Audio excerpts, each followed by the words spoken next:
Olá pessoal, sou a professora Tatá e o vídeo de hoje é Escola Clássica da Administração e Precursores da Administração. Em 1776, Adam Smith, que é o pai da economia clássica, ele havia enfatizado a necessidade de racionalizar a produção, envolvendo os princípios da especialização e as vantagens da divisão do trabalho.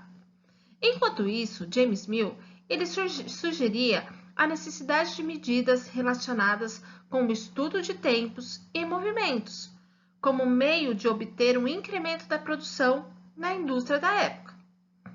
No campo específico da administração de empresas, coube a dois engenheiros o lançamento dos fundamentos de uma teoria geral da administração, dando origem à escola clássica da administração. Nós vamos falar um pouquinho sobre os precursores da administração. Nada mais é do que pesquisadores que desenvolveram técnicas para administrar. E aí a gente tem lá o Taylor. Vocês vão ouvir falar muito do Taylor.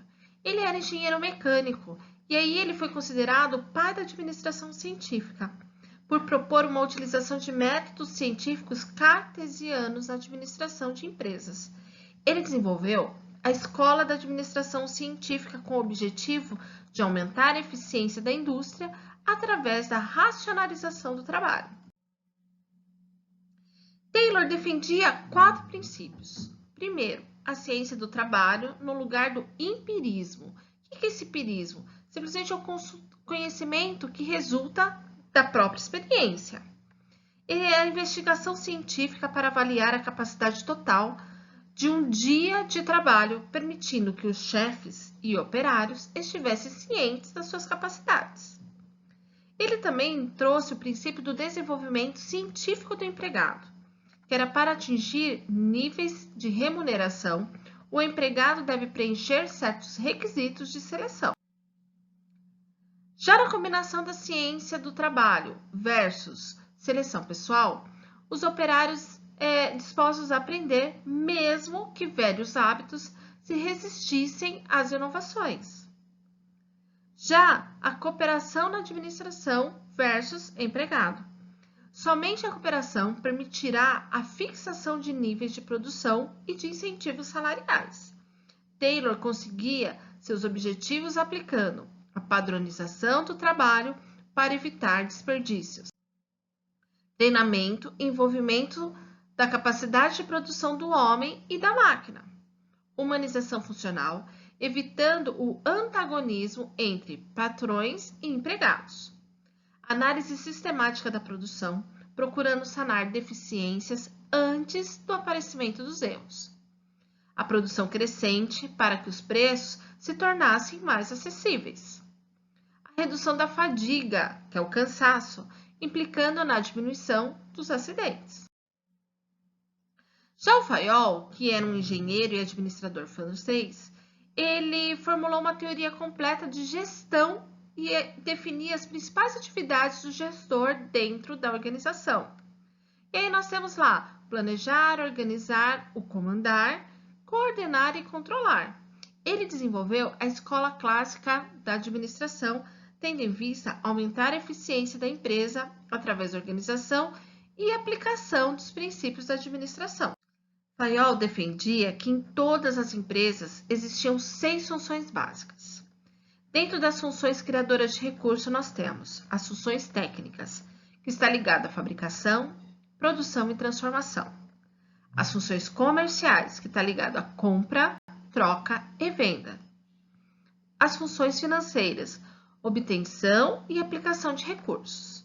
Já nas funções não produtivas, nós temos as funções de segurança, que é proteger bens e pessoas. As funções contábeis, controlar custos, patrimônio. As funções administrativas, que é a previsão, organização, direção e o controle. Fayol formulou 14 princípios propostos como receita diária do administrador. Primeiro, divisão do trabalho, que consiste na especialização de tarefas e das pessoas para aumentar a eficiência. Autoridade e responsabilidade. Autoridade é o direito de dar ordens e o de poder de esperar a obediência. Responsabilidade é uma consequência natural da autoridade e significa o dever de prestar contas, devem estar equilibradas. A disciplina depende da obediência, aplicação, energia, comportamento e respeito às normas estabelecidas. Unidade de comando. Cada empregado deve receber ordens de apenas um superior, ou seja, a gente tem aí autoridade única. Unidade de direção. Uma cabeça e um plano para cada conjunto de atividades que tenham o mesmo objetivo.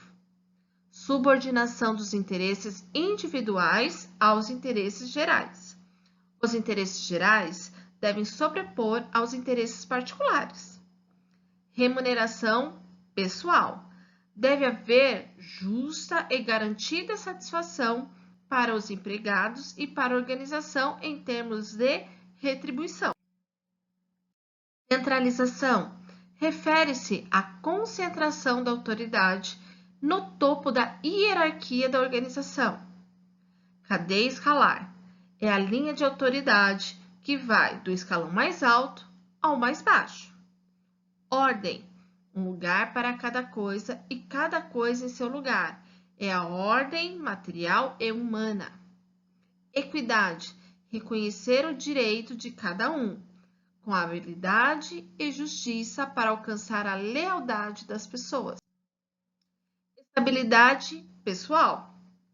A rotatividade das pessoas tem um impacto negativo sobre a eficiência da organização. Quanto mais tempo a pessoa permanecer no cargo, melhor. Iniciativa. A capacidade de visualizar um plano e assegurar pessoalmente seu sucesso. E a 14ª, que é o equilíbrio de equipe. A harmonia e união entre as pessoas são as forças da organização. O Henry Ford, ele é um americano que fundou a Ford Motor Company. Ele foi um empresário que aplicou a montagem em série, produção em massa, de forma a produzir mais em menos tempo, com menor custo. A introdução do modelo Ford T, que é esse carro pretinho aí, revolucionou os transportes e a indústria americana. Ford foi inventor e ele registrou 161 patentes nos Estados Unidos. Ele era muito precursor para a época, tá bom? Ele dizia, inclusive, que todo mundo podia ter um carro, desde que fosse um Ford T, esse daí, e ainda na cor preta. Através das suas experiências na indústria, abandonou a ideia de altos lucros, administrou seus negócios com os seguintes princípios. O ciclo do produto começa no consumidor. Um produto deve satisfazer as necessidades e seu preço deve permitir a aquisição pelo maior número de consumidores. Bons salários aumentam o poder de compra, expandindo o mercado consumidor. Pequenos lucros, grandes vendas. A produção em série permite a diminuição de custos. Max Weber, ele é intelectual, economista, jurista e ele é considerado um dos fundadores da sociologia. Ele é conhecido pelo seu estudo da burocratização da sociedade. Ele estuda sobre a burocracia da sociedade e teve grande importância no estudo da teoria da burocracia dentro do campo de estudos da administração de empresas. Ele foi o criador da teoria da burocracia, onde dizia lá, puro, que é escritório, e cracia, que é o governo, que considerava que a burocracia como a organização racional por excelência. Algumas características sobre a burocracia. A divisão do trabalho, baseada na especialização funcional das pessoas. Cada pessoa ocupa um cargo, uma função, uma atividade específica e é conhecida pelo nome do cargo ou da posição que ocupa. As pessoas saem e o cargo permanece. Hierarquia de autoridade. Caracteriza-se por níveis diferentes de autoridade. O diretor comanda, o gerente que comanda o chefe, e etc. E assim em cada nível. Tem um diferencial. Tem um tamanho de sala, tipo mobiliário, um tipo de carro e assim por diante. um conjunto de regras ou normas de atuação que regulam o comportamento das pessoas, especificando o que elas devem ou não fazer, seus direitos e seus deveres. Não fazem como querem, mas como mandam os regulamentos. Exatamente aquilo que você me fala, manda quem pode, obedece quem tem juízo. Formalização das comunicações, que é a obrigatoriedade das comunicações por escrito e documentadas através de papéis ou em processamento eletrônico. Seleção e promoção das pessoas através de critérios de competência, utilizando provas de seleção e contínua avaliação do desempenho do trabalho. Somente ingressam as pessoas que têm os conhecimentos técnicos e as competências que interessam à organização. Procedimentos técnicos baseados na racionalidade. Estabelece-se como feitos os trabalhos de acordo com procedimentos teóricos corretos. As pessoas não fazem o que querem, mas o que eles mandam fazer, através de normas e procedimentos estabelecidos para cada tarefa ou trabalho. Quando há um exagero de procedimentos, as pessoas tendem a perder a criatividade. Quanto mais rígidas essas características, maior o grau de burocratização da empresa. Nós temos agora o Maslow. É o último precursor aí que nós falaremos nessa aula de hoje, tá bom? Ele era psicólogo, ele foi conhecido aí pela proposta de hierarquia das necessidades de Maslow.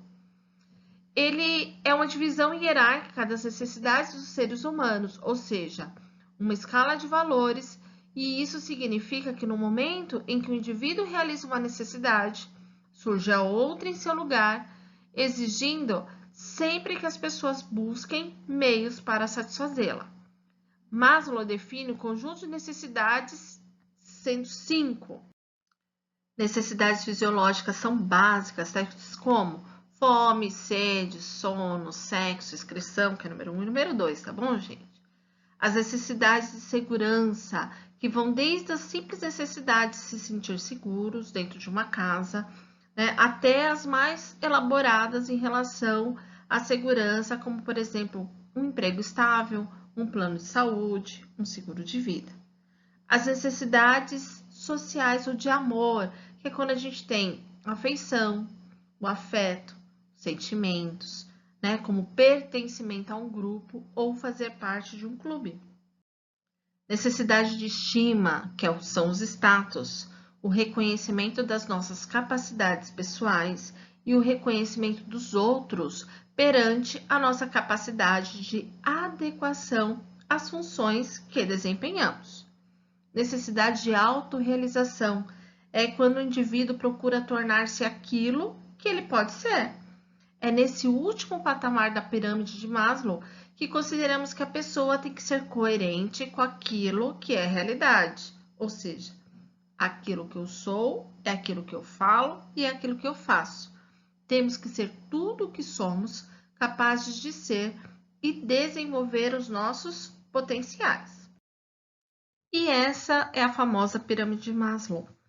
Lembrando que Maslow falava o seguinte, que a etapa seguinte, ela só acaba acontecendo se a etapa inferior estiver aí sendo solucionado, tá bom? Dentro dessa pirâmide, muitas vezes tem gente que tem, sabe, muito evidenciado a característica. Exemplo, na fisiológica, tem gente que morre de fome. Tem gente que quase não tem fome, por exemplo. Tem gente que adora dormir, sente muito sono. E aí tem gente que é pouco. Assim como a de segurança. Tem muita gente que precisa de uma casa com segurança reforçada e precisa ter câmera e precisa ter cerca elétrica. Já tem gente que não. Tem gente que nem tranca a porta, para falar a verdade. E assim por diante, tá bom? Então, nós temos lá necessidades fisiológicas de segurança, relacionamento e amor, estima e realização pessoal.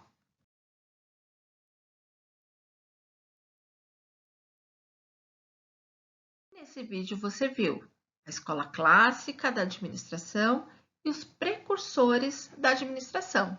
Até o próximo vídeo.